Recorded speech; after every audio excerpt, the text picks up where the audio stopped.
Hello दोस्तों, I hope आप सब अच्छे होंगे। साथियों, हम लोग उत्तर प्रदेश पीसीएस 2023 के लिए प्रैक्टिस सेट सॉल्व कर रहे थे और इसके अंतर्गत धेआईएस द्वारा पब्लिश किए गए प्रैक्टिस सेट को सॉल्व कराया जा रहा है। और यह धेआईएस द्वारा पब्लिश किए गए प्रैक्टिस सेट नंबर आपका 19 है, जिसके अंतर्गत हम लोग महत्वपूर्ण प्रश्नों को सॉल्व करेंगे। यह प्रैक्टिस सेट बेसिकली 2 पार्ट में आएगा। इसके पहले पार्ट में हम लोग 75 प्रश्नों को सॉल्व करेंगे और दूसरे पार्ट में बाकी बचे 75 प्रश्नों को सॉल्व किया जाएगा। तो यदि आप लोग चैनल पर नए हैं तो सब्सक्राइब कर लीजिए और बेल आइकन को प्रेस कर लीजिए, जिससे वीडियो के महत्वपूर्ण नोटिफिकेशन आप लोगों को मिलते रहें।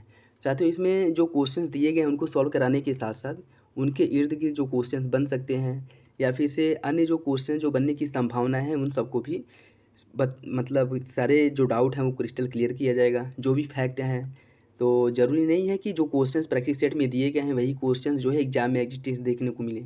तो इसलिए कोशिश ये की जाएगी कि इन क्वेश्चनों से रिलेटेड, इस प्रश्नों से रिलेटेड जो भी आपके डाउट हैं वो यहीं पे क्लियर हो जाएं और एग्ज़ाम में आप लोगों को क्वेश्चन सॉल्व करने में ज़्यादा परेशानी ना हो। तो यदि आप लोग चैनल पर नए हैं तो सब्सक्राइब ज़रूर कर लें। और साथ ही इसका पीडीएफ भी टेलीग्राम चैनल पे अपलोड कर दिया जाएगा, जिसका लिंक आप लोगों को डिस्क्रिप्शन बॉक्स में मिल जाएगा। तो जिसे पीडीएफ की ज़रूरत हो वहाँ से डाउनलोड भी कर सकता है। और वीडियो अगर अच्छा लगे तो लाइक करना बिल्कुल भी ना भूलें और नए हैं तो सब्सक्राइब जरूर कर लें। तो चलिए इसी के साथ वीडियो की शुरुआत करते हैं। क्वेश्चन नंबर फर्स्ट देखिए, जनगणना 2011 के अनुसार उत्तर प्रदेश में अनुसूचित जनजातियों का लिंगानुपात कितना है? 907, 921, 951 या 943? इसका जो सही आंसर है वो हो जाएगा साथियों ऑप्शन सी, 951। जनगणना 2011 के अनुसार अनुसूचित जनजातियों का जो लिंगानुपात है वह 951 है। और आजमगढ़ में अनुसूचित जनजातियों में लिंगानुपात सबसे अधिक है, कितना है? 1021। यह भी याद रखिएगा, इंपॉर्टेंट, ठीक है।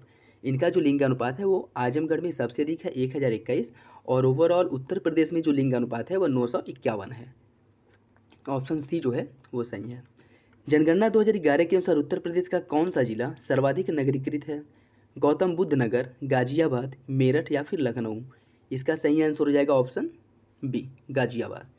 2011 की जनगणना के अनुसार सर्वाधिक नगरीकृत जिला जो है वो गाजियाबाद है और ये कितना है? 67.6%, ठीक है। और न्यूनतम नगरीकृत जिला कौन सा है? वो है आपका श्रावस्ती। श्रावस्ती में जो नगरीकरण का जो परसेंटेज है वो कितना है? श्रावस्ती में नगरीकरण का परसेंटेज है आपका 3.5%। तो ये भी याद रखिएगा, सर्वाधिक नगरीकृत जिला गाजियाबाद है 67.6% और न्यूनतम श्रावस्ती है 3.5%, जनगणना 2011 के अकॉर्डिंग। सूची फर्स्ट को सूची सेकंड से सुमेलित कीजिए। ट्रोनिका सिटी, ट्रोनिका सिटी कहाँ पे है? ट्रोनिका सिटी है आपके गाजियाबाद में। साइंस सिटी कहाँ पे है? साइंस सिटी है हरदोई में। साइबर सिटी कहाँ पे है? यह है आपके कानपुर में। और इलेक्ट्रॉनिक सिटी है नोएडा में। तो चारों विकल्प जो है एक दूसरे से सुमेलित है। इसका जो सही आंसर है वो हो जाएगा ऑप्शन डी, 1, 2, 3, 4। याद रखिएगा, Tronica city Ghaziabad, science city Hardoi, cyber city Kanpur और इलेक्ट्रॉनिक सिटी नोएडा। आपका जो ऑप्शन डी है वो सही हो जाएगा। अशोक के निम्नलिखित अभिलेखों में से किस शिलालेख में धार्मिक समन्वय की बात कही गई है? द्वितीय शिलालेख, 12वें शिलालेख, 11वें शिलालेख या 13वें शिलालेख? बताइए इसका सही आंसर क्या है? इसका जो सही आंसर साथियों वो हो जाएगा ऑप्शन बी। अशोक ने 12वें शिलालेख में धार्मिक सहिष्णुता व समन्वय की नीति का उल्लेख किया है, जिसमें अशोक कहता है कि सभी संप्रदाय के सार में वृद्धि हो, लोग अपने संप्रदाय की प्रशंसा और दूसरे संप्रदाय की निंदा न करें, और ऐसा करके लोग अपने धर्म की स्वयं निंदा करते हैं। अगर किसी व्यक्ति द्वारा दूसरे धर्म की निंदा की जाती है तो वह व्यक्ति किसी दूसरे धर्म की निंदा नहीं करना करके अपने धर्म की निंदा स्वयं करता है। यह अशोक द्वारा कहा गया था, ठीक है। और इसका उल्लेख किया गया है किसमें? 12वें शिलालेख में। इंपॉर्टेंट है, याद रखिएगा, क्योंकि शिलालेख अभिलेख से रिलेटेड जो है क्वेश्चंस बन सकते हैं और बनते हैं। जैसे पिछली बार क्वेश्चंस सीधे सीधे जो है अभिलेख से पूछे गए थे, ठीक है। तो याद रखिएगा, ठीक है। धार्मिक समन्वय की बात की गई है अशोक के 12वें शिलालेख में। सातवाहन वंश के संदर्भ में निम्नलिखित कथनों में से कौन सा कथन गलत है? सातवाहन नरेशों की राजकीय भाषा संस्कृत थी। सातवाहन शासकों द्वारा चलाए गए अधिकांश सिक्के शीशे के थे। बताइए इसका सही आंसर क्या होगा? इसमें पूछ रहा है कौन सा विकल्प गलत है। तो इसका जो सही आंसर वो हो जाएगा ऑप्शन ए, पहला सही गलत है, दूसरा क्वेश्चन जो है वो सही है। सातवाहनों द्वारा चलाए गए सिक्कों में सबसे अधिक जो सिक्का था वो शीशे का था, लेकिन इनकी जो राजकीय भाषा थी वो संस्कृत नहीं थी, ठीक है। अगर हम बात करें सातवाहन, जिसका संस्थापक श्रीमुख था और इसकी राजधानी प्रतिष्ठान थी, और सातवाहनों की जो राजकीय भाषा थी वो प्राकृत थी, लिपि ब्राह्मी थी, ठीक है, ना कि संस्कृत। तो याद रखिएगा इनकी भाषा थी प्राकृत और लिपि थी ब्राह्मी।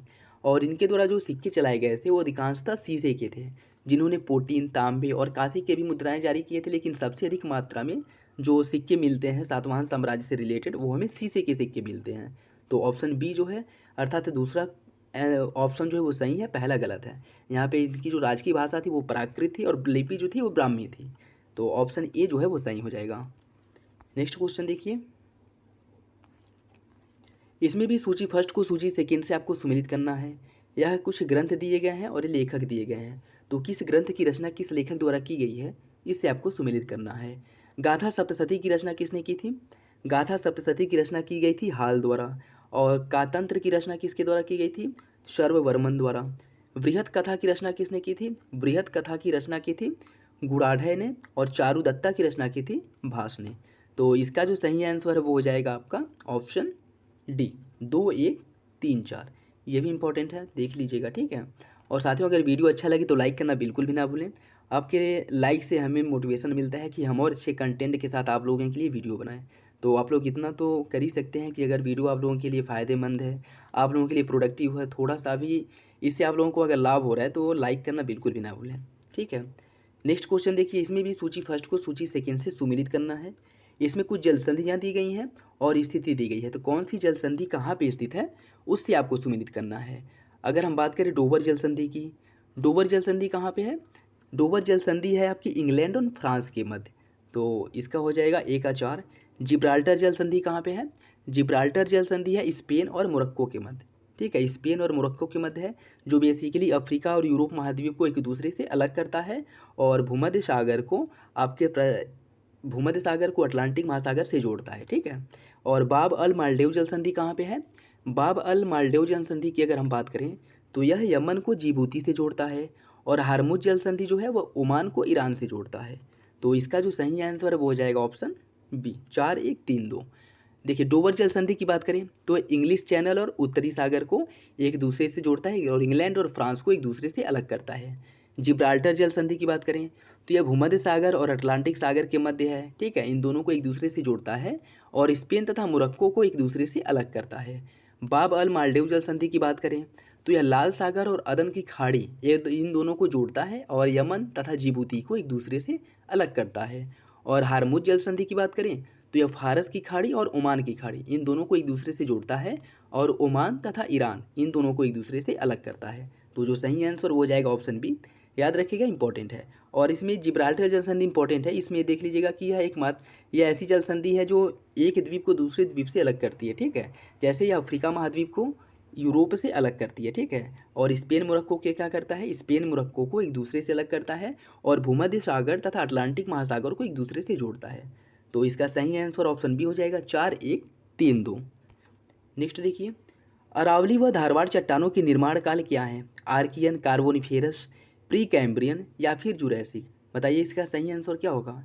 अरावली और धारवाड़ चट्टानों का निर्माण किस काल में हुआ था ये आपको बताना है। इसका सही आंसर हो जाएगा साथियों ऑप्शन सी, प्री कैम्ब्रियन काल में। देखिए आद्यकल्प जी या फिर जिसे प्री पैलेजोइक एरा या फिर से इसे आर्कियन या फिर प्री कैम्ब्रियन काल कहा जाता है। यह प्री कैम्ब्रियन काल में रीढ़ विहीन जीवों का प्रादुर्भाव हो गया था और भारत में प्री कैम्ब्रियन काल में ही अरावली और धारवाड़ चट्टानों का निर्माण हुआ था।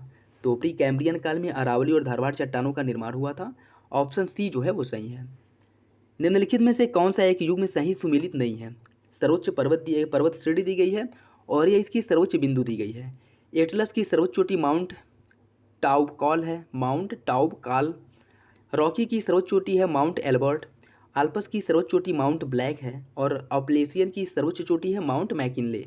बताइए इसमें कौन सही सुमेलित नहीं है। इसका सही आंसर हो जाएगा साथियों ऑप्शन डी, डी गलत है। एटलस की सर्वोच्च चोटी है माउंट टाउब्लॉक और रॉकी की सर्वोच्च चोटी है माउंट एल्बर्ट। आल्पस की सर्वोच्च चोटी माउंट ब्लैक है। अपलेशियन की सर्वोच्च चोटी माउंट मिचेल और अलास्का की सर्वोच्च चोटी है माउंट मैकिनले, ठीक है। तो माउंट मैकिनले जो है वो अलास्का की सर्वोच्च चोटी है, न कि अपलेशियन की। और अपलेशियन की सर्वोच्च चोटी कौन सी है? माउंट मिचेल, ठीक है। तो ऑप्शन डी जो है वो आपका गलत हो जाएगा, अन्य तीनों विकल्प सही हैं। निम्नलिखित कथनों पर विचार कीजिए। सॉरी साथियों, इसमें जो है ना आपको कूट के हिसाब से, सॉरी ये देखिए, निम्नलिखित कथनों पर विचार कीजिए। क्यूराइल गर्त, मेरियाना गर्त अल्यूशियन गर्त या जापान गर्त। उपरोक्त गतों का उत्तर से दक्षिण के क्रम में जो गर्त दिए गए हैं इन्हें आपको उत्तर से दक्षिण के क्रम में रखना है, ठीक है, उत्तर से दक्षिण के क्रम में आपको रखना है। तो इसका सही आंसर बताइए क्या होगा। इसका जो सही आंसर सबसे पहले आ जाएगा आपका एल्यूशियन गर्त, एल्यूशियन गर्त के बाद आ जाएगा क्यूराइल, क्यूराइल के बाद जापान, फिर मैरियाना। तो जो सही आंसर है वो हो जाएगा ऑप्शन ए।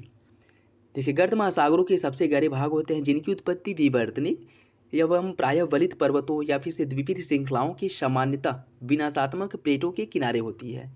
और इसमें जो गर्त दिए गए हैं इनका उत्तर से दक्षिण अगर क्रम हम बात करें तो एल्यूशियन गर्त, क्यूराइल गर्त, जापान गर्त और मेरियाना गर्त। जैसे सही आंसर वो हो जाएगा ऑप्शन ए, 3-1-4-2। नेक्स्ट देखिए, सूची फर्स्ट को सूची सेकेंड से सुमेलित करना है। यह स्थानांतरित कृषि के नाम दिए गए हैं और क्षेत्र दिए गए हैं। तो कहाँ पे स्थानांतरित कृषि को किस नाम से जाना जाता है उससे आपको सुमेलित करना है। लोगन, लोगन को कहाँ पे मतलब किस क्षेत्र में लोगन स्थानांतरित कृषि है। इसका सही आंसर हो जाएगा ऑप्शन मतलब बी। यह दक्षिण अफ्रीका में स्थानांतरित कृषि को लोगन के नाम से जाना जाता है। चिन्ना, श्रीलंका में स्थानांतरित कृषि को चिन्ना के नाम से जाना जाता है। रोका, रोका की बात करें तो ब्राज़ील में स्थानांतरित कृषि को रोका के नाम से जाना जाता है, ठीक है। और लेदांग, मलेशिया में स्थानांतरित कृषि को जाना जाता है आपके लेदांग के नाम से, ठीक। तो इसका जो सही आंसर है वो हो जाएगा ऑप्शन सी, ठीक। साउथ अफ्रीका में स्थानांतरित कृषि को लोगन के नाम से जाना जाता है। श्रीलंका में स्थानांतरित कृषि को चिन्ना के नाम से जाना जाता है। ब्राज़ील में स्थानांतरित कृषि को रोका और मलेशिया में स्थानांतरित कृषि को लेदांग कहा जाता है। तो जो सही आंसर वो हो जाएगा ऑप्शन सी, 2-1-4-3। निम्न युग्मों में से कौन सा एक सही सुमेलित नहीं है। यह किसान संगठन दिए गए हैं और स्थापना वर्ष दिया गया है। तो कौन सही सुमेलित नहीं है आपको बताना है। अगर हम बात करें, संयुक्त प्रांत किसान सभा की स्थापना 1936 में की गई थी। अवध किसान सभा का स्थापना 1920 में। रैयत संघ की स्थापना 1923 में और कृषक प्रजा पार्टी की स्थापना 1929 में। बताइए इसका कौन सा विकल्प जो है वह सही है, अर्थात कौन सा विकल्प सही सुमेलित नहीं है। इसका सही आंसर हो जाएगा साथियों ऑप्शन ए, संयुक्त प्रांत किसान सभा की स्थापना 1936 में नहीं की गई थी। इसका स्थापना की अगर हम बात करें, इसके गठन की, तो वो की गई थी आपका 1918 ईस्वी में, ठीक है। और इसमें क्या दिया 1936, तो पहला विकल्प जो है या पहला ऑप्शन आपका गलत है। और संयुक्त प्रांत किसान सभा के गठन की बात करें तो 1918 ईस्वी में गौरी शंकर मिश्र, इंद्र नारायण द्विवेदी द्वारा किया गया था, ठीक है। तो अन्य विकल्प जो है वो सही सुमेलित है। अवध किसान सभा की स्थापना 1920 में की गई थी। रैयत संघ की स्थापना 1923 में। कृषक प्रजा पार्टी की स्थापना 1929 में की गई थी और संयुक्त प्रांत किसान सभा की स्थापना की गई थी 1918 ईस्वी में। ऑप्शन ए जो है वो सही है। बंग भाषा प्रकाशन सभा के संस्थापक या स्थापना किस वर्ष में की गई थी, ये आपको बताना है। 1835 ईस्वी में, 1836 ईस्वी में, 1837 या फिर 1838। बताइए इसका सही आंसर क्या होगा। इसका जो सही आंसर साथियों वो हो जाएगा ऑप्शन बी। बंग भाषा प्रकाशन सभा की स्थापना की गई थी 1836 ईस्वी में। इसका सही आंसर ऑप्शन बी हो जाएगा, ठीक है। देखिए, कांग्रेस की स्थापना से पूर्व ही भारत में अनेक राष्ट्रीय संगठनों की स्थापना हुई थी जिनका उद्देश्य था कि अपने अपने निर्धारित क्षेत्र में भारतीय राजनीति को नई दिशा देना। और बंगाल में स्थापित इस तरह की संगठनों में 1836 में बंग भाषा प्रकाशन सभा की स्थापना की गई थी और यह इस उद्देश्य से अग्रणी संस्था थी, ठीक है। तो इसकी स्थापना कब की गई थी, 1836 ईस्वी में। इंपॉर्टेंट याद रखिएगा। और स्थापना कहाँ पे की गई थी, बंगाल में इसकी स्थापना किया गया था। इसका स्थापना बंगाल में किया गया था। नेक्स्ट देखिए, निम्नलिखित में से कौन सा एक युग में सही सुमेलित नहीं है। कंपनी और स्थापना वर्ष दिया गया है। पुर्तगाली ईस्ट इंडिया कंपनी की स्थापना 1498 ईस्वी में किया गया था। अंग्रेजी ईस्ट इंडिया कंपनी की स्थापना 1600 ईस्वी में। डच ईस्ट इंडिया कंपनी की स्थापना 1602 ईस्वी में और फ्रांसीसी ईस्ट इंडिया कंपनी की स्थापना 1616 ईस्वी में। आपको बताना है कौन सा विकल्प गलत है। इसका जो सही आंसर साथियों वो हो जाएगा ऑप्शन डी। फ्रांसीसी ईस्ट इंडिया कंपनी की स्थापना 1616 में न होकर के इसकी स्थापना की गई थी 1664 ईस्वी में, ठीक है। तो बाकी अन्य तीनों विकल्प सही सुमेलित हैं, ठीक है। पुर्तगाली ईस्ट इंडिया कंपनी की स्थापना 1498 ईस्वी में की गई थी। अंग्रेजी ईस्ट इंडिया कंपनी की स्थापना 1600 ईस्वी में। डच ईस्ट इंडिया कंपनी की स्थापना 1602 ईस्वी में और फ्रांसीसी ईस्ट इंडिया कंपनी की स्थापना 1664 ईस्वी में की गई थी। ऑप्शन डी जो है वो गलत है।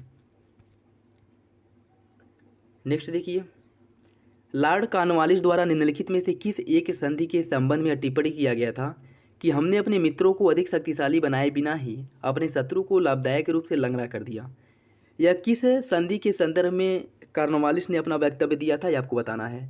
मद्रास की संधि जो 1769 ईस्वी में हुई थी, मंगलौर की संधि 1789 ईस्वी, श्रीरंगपट्टनम की संधि 1792 ईस्वी, या फिर से पुदुचेरी की संधि 1754 ईस्वी। बताइए इसका सही आंसर क्या होगा। इसका जो सही आंसर साथियों वो हो जाएगा ऑप्शन सी। यह वक्तव्य श्रीरंगपट्टनम की संधि जो कॉर्नवालिस ने टिप्पू सुल्तान के साथ की थी, जिसके बाद जो है उसके बहुत से क्षेत्र जो अंग्रेज़ों द्वारा ले लिया गया, और इसमें जो साथ दिया गया था मराठा, और फिर से इसमें अंग्रेज़ों का साथ किसने दिया था, बेसिकली मराठा और निजाम वगैरह जो थे उन्होंने अंग्रेज़ों का साथ दिया था टिप्पू सुल्तान को हराने में। तो उन्होंने क्या है कि उनको बहुत ज़्यादा कुछ मिला नहीं और टिप्पू सुल्तान हार गया, उसके साथ साथ अंग्रेज़ों को बहुत ही इससे लाभ हुआ। तो इसी के संदर्भ में इसके द्वारा वक्तव्य दिया गया था कि हमने अपने मित्र को ज़्यादा शक्तिशाली भी नहीं होने दिया और अपने शत्रु को पंगु बना दिया। तो यह श्रीरंगपट्टनम की संधि जो 1792 ईस्वी में हुई थी उसके संदर्भ में है। देखिए तृतीय आंग्ल मैसूर युद्ध जो 1790-92 में हुआ था, इसी के परिप्रेक्ष्य में जब टिप्पू सुल्तान पराजित हुआ तो 1792 ईस्वी में श्रीरंगपट्टनम की संधि की गई, जिसमें कॉर्नवालिस द्वारा टिप्पणी किया गया कि हमने अपने मित्र को शक्तिशाली बनाए बिना ही अपने शत्रु को पंगु बना दिया था। और इस संधि के परिणामस्वरूप सुल्तान जो टिप्पू सुल्तान था उसे हार जाने के रूप में 3 करोड़ रुपए और अपने राज्य का आधा राज्य अंग्रेज़ों को देना पड़ा था। ठीक है, तो यह कह सकते हैं कि टिप्पू सुल्तान के लिए बहुत ही मतलब अपमानजनक और बहुत ही घाटे की संधि थी। ठीक है, तो आपका जो सही आंसर हो जाएगा वो है ऑप्शन सी, श्रीरंगपट्टनम की संधि जो तृतीय आंग्ल मैसूर युद्ध के संदर्भ में हुआ था। ठीक है, निम्नलिखित कथनों पर विचार कीजिए। 1857 के विद्रोह में शिक्षित मध्य वर्ग ने तटस्थता बनाए रखी। 1857 के विद्रोह के समय भारत का गवर्नर जनरल लॉर्ड कैनिंग था। 1857 के विद्रोह के समय ब्रिटिश प्रधानमंत्री पॉम्स्टन थे। आपको सही विकल्प का चयन करना है, 1 3 1 2 2 3 या इनमें से सभी। कौन सा विकल्प सही है? इसका सही आंसर हो जाएगा ऑप्शन डी, सभी विकल्प जो है वो सही हैं। देखिए अगर हम बात करें 1857 के विद्रोह में शिक्षित वर्गों ने कोई रुचि नहीं दिखाई। यह इस विद्रोह के असफल होने का एक प्रमुख कारण माना जाता है। 1857 के विद्रोह के समय भारत का गवर्नर जनरल लॉर्ड कैनिंग था, जिसने इलाहाबाद को अपना आपातकालीन मुख्यालय बनाया था। जिस समय भारत में 1857 की क्रांति हुई थी उस समय ब्रिटेन का प्रधानमंत्री विस्कॉन्ट पॉम्स्टन था। ठीक है, तो तीनों विकल्प जो हैं वो 1857 के संदर्भ में सही हैं। इसका सही आंसर हो जाएगा ऑप्शन डी। क्रिप्स मिशन को किसने अगस्त प्रस्ताव का परिवर्तित संस्करण मात्र कहा था? पट्टाभी सीतारामैया ने, जवाहरलाल नेहरू ने, मौलाना अबुल कलाम आज़ाद ने, या फिर से महात्मा गांधी ने। इसका सही आंसर है ऑप्शन ए, पट्टाभी सीतारामैया द्वारा क्रिप्स मिशन को अगस्त प्रस्ताव का परिवर्तित संस्करण कहा था। देखिए पट्टाभी सीतारामैया द्वारा क्रिप्स प्रस्ताव को या क्रिप्स मिशन को अगस्त प्रस्ताव का परिवर्तित संस्करण कहा गया था। मार्च 1942 में क्रिप्स मिशन भारत आया था। ये भी याद रखिएगा, 1942 ईस्वी में क्रिप्स मिशन भारत आया था। क्रिप्स मिशन के साथ ही कांग्रेस के आधिकारिक वार्ताकार कौन थे? पंडित जवाहरलाल नेहरू थे। ये भी इंपॉर्टेंट है, याद रखिएगा। ठीक है, क्रिप्स मिशन के साथ जो कांग्रेस के आधिकारिक वार्ताकार थे वह पंडित जवाहरलाल नेहरू और मौलाना अबुल कलाम आज़ाद थे। मुस्लिम लीग और कांग्रेस दोनों के द्वारा इस प्रस्ताव को अस्वीकार किया गया था। तो जो सही आंसर है वो हो जाएगा ऑप्शन ए। सूची फर्स्ट को सूची सेकेंड से सुमेलित करना है। सफ़ेदा, इसमें जो है सूची फर्स्ट को सूची सेकेंड से सुमेलित करना है।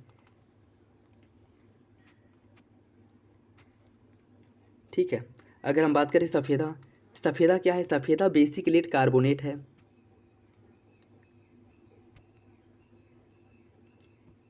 ठीक है, बेसिक लेड कार्बोनेट है। आशा धातु किसे कहा जाता है? अगर हम आशा धातु की बात करें तो यूरेनियम को आशा धातु कहा जाता है। रणनीतिक धातु किसे कहा जाता है? रणनीतिक धातु कहा जाता है आपके सफ़ेदा, आपका बेसिक लेड कार्बोनेट है। ठीक है, और आशा धातु कहा जाता है यूरेनियम को, और रणनीतिक धातु कहा जाता है टाइटेनियम को, काला हीरा कहा जाता है कार्बोनेडो को। ठीक है, देखिए बेसिक लेड कार्बोनेट को हवाई या हवाइट लेड या सफ़ेद सोना के नाम से जाना जाता है। ठीक है,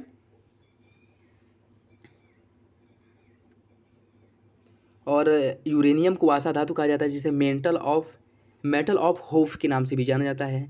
टाइटेनियम को रणनीतिक धातु कहा जाता है क्योंकि इसका उपयोग रक्षा उत्पादों में ज़्यादा होता है। काला हीरा कहा जाता है कार्बोंडो को। ठीक है, कार्बोंडो को कहा जाता है काला हीरा। तो जो इसका सही आंसर है वो हो जाएगा ऑप्शन सी, 3 1 4 2। इंपॉर्टेंट है, देख लीजिएगा। ठीक है, एक बार देख लीजिए, बेसिक लेड कार्बोनेट को हवाई लेड या सफ़ेदा के नाम से जाना जाता है। यूरेनियम को आशा धातु या मेटल ऑफ होप के नाम से जाना जाता है।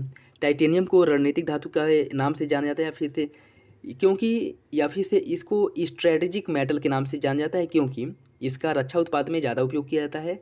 काला हीरा को कार्बोंडो भी कहा जाता है। ठीक, तो ऑप्शन सी जो है वो सही है, 3-1-4-2। निम्नलिखित में से कौन सा एक युग में सही सुमेलित नहीं है? पर्ल ऑफ साइबेरिया, बैकाल झील, यूरोप की तेल राजधानी कीव, छोटा नागपुर की रानी नेतरहाट, स्वर्णिम पैगोडा, म्यांमार। बताइए इसका सही आंसर क्या है, अर्थात कौन विकल्प सही सुमेलित नहीं है? इसका जो सही आंसर वो हो जाएगा ऑप्शन बी, यूरोप की तेल राजधानी क्यों नहीं है। यूरोप की तेल राजधानी की बात करें तो एबरडीन को यूरोप की तेल राजधानी कहा जाता है। कीव यूक्रेन की राजधानी है। अन्य विकल्प सही है। ठीक है, पर्ल ऑफ साइबेरिया बैकाल झील को कहा जाता है पर्ल ऑफ साइबेरिया, और छोटा नागपुर की रानी नेतरहाट को छोटा नागपुर की रानी कहा जाता है। स्वर्णिम पैगोडा आपके म्यांमार में स्थित है, और यूरोप की तेल राजधानी एबरडीन है। ऑप्शन बी जो है वो सही है, मतलब ये जो है सही सुमेलित नहीं है।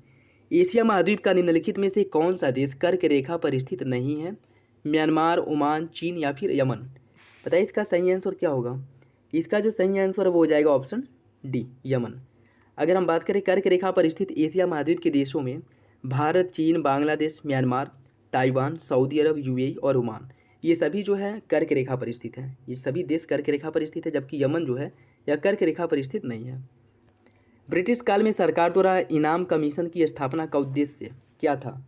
शिक्षा में सुधार करना, अकाल के कारणों का पता लगाना, देशी रियासतों से संबंध स्थापित करना, या भूमिकर रहित जागीरों का पता करके उन्हें छीनना।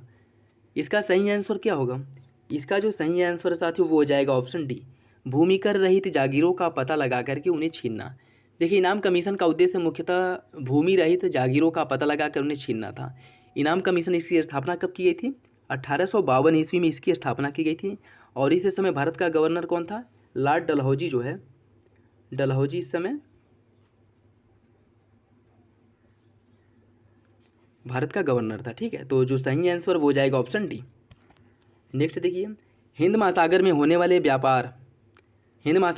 व्यापार को नियंत्रित करने हेतु कार्टेज अरमेडा व्यवस्था या कार्टेज जो परमिट थी उसकी व्यवस्था किसके द्वारा शुरू की गई थी? पुर्तगालियों द्वारा, डचों द्वारा, फ्रांसीसियों द्वारा या फिर अंग्रेजों द्वारा?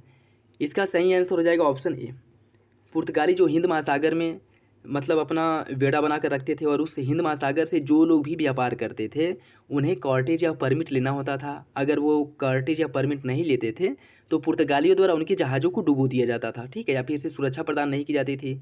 इसलिए हिंद महासागर में कॉर्टेज या परमिट लेना जरूरी होता था, और ऐसा जो है साक्ष्य मिलते हैं कि अकबर को भी कॉर्टेज परमिट लेनी पड़ी थी। तो इसका सही आंसर ऑप्शन ए, पुर्तगालियों द्वारा कॉर्टेज या परमिट जारी किया जाता था।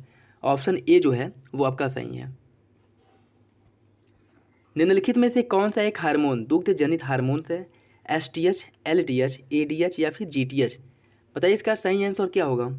इसका सही आंसर है ऑप्शन बी, एलटीएच। ये लैक्टोजेनिक हार्मोन से कहा जाता है, जो पीयूष ग्रंथि से निकलता है, और यह दुग्ध जनित हार्मोन है जिसका मुख्य कार्य होता है शिशु के लिए स्तनों में दूध स्राव उत्पन्न करना। ठीक है, तो एलटीएच जो है यह आपके दुग्ध जनित हार्मोन्स हैं। ऑप्शन बी जो है वो सही है। कालाजार रोग क्या है? जीवाणु जनित रोग है, विषाणु जनित रोग है, फफूंद जनित है, या प्रोटोजोवंस रोग है? बताइए इसका सही आंसर क्या होगा? इसका सही आंसर साथियों ऑप्शन डी, प्रोटोजोआ रोग है। कालाजार लिस्मैनिया डोनोवानी नामक प्रोटोजोआ से फैलता है। कालाजार जो है वह लिस्मैनिया डोनोवानी नामक प्रोटोजोआ से फैलता है, और इस परजीवी का वाहक बालू मक्खी होता है।